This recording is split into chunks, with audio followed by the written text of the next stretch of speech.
Now we'll look at another way of trying to handle or treat fractures in orthopedics.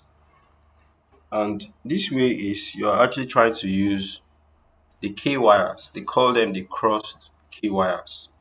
So the K there simply means was Kirschner, Kirschner wires. Okay. Of course, it should be named after the person that discovered it. You know, Kirschner wire fixation for unreducible fractures. So this wire, can I see? They put the wire across each other, and of course, it helps to keep that part of the body intact. You understand? So open reduction with cross K wires, also known as Kirschner wire fixation, it's actually a standard surgical technique. They use this to actually manage, you know, they use it to manage fractures that cannot be reduced by close method. So it's very common in pediatrics,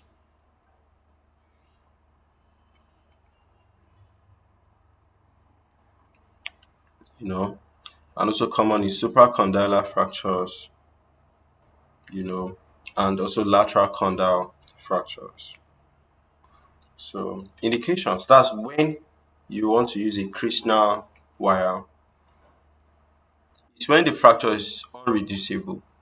Reducible fracture just simply means I can be able to use some maneuvers and rearrange this fracture,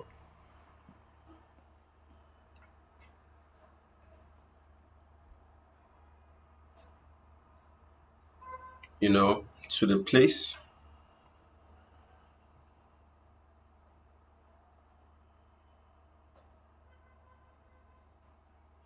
Okay. So if you're not able to use maneuvers and rearrange the bones into their place, you can now use a Krishna wire to like forcefully keep those bones into their place. You understand? Unstable fractures where close reduction cannot maintain alignment. Displaced intra-articular fractures requiring anatomical reduction. Also, pediatric fractures where plates or screws may damage growth plates. You know, so surgical technique is exposure. So the fracture site is usually opened. So they open it surgically, okay? Then direct manipulation to achieve the alignment. So when you achieve the alignment, you know that when you leave it, it will still mal-align again. So you now use the Kirschner wire to like keep it in place. You put one this side, you put one this side. So it helps to keep that part of the body in place. So the Kirschner wire, which is around 1.6 to 2 millimeters, is inserted, you know, percutaneously. That's through the skin, through the incision in a crossed configuration. One is going like this, one is going like that.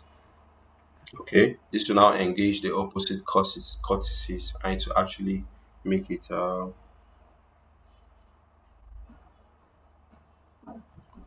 it will actually get it, you know, to be stable. So wire management, they tend to be bent and left outside the skin.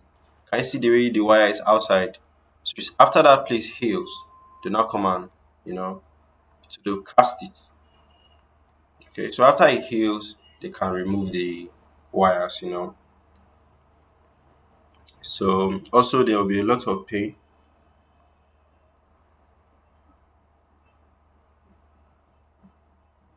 you know. So you basically use the NSAIDs, that's non-steroidal anti-inflammatory drugs.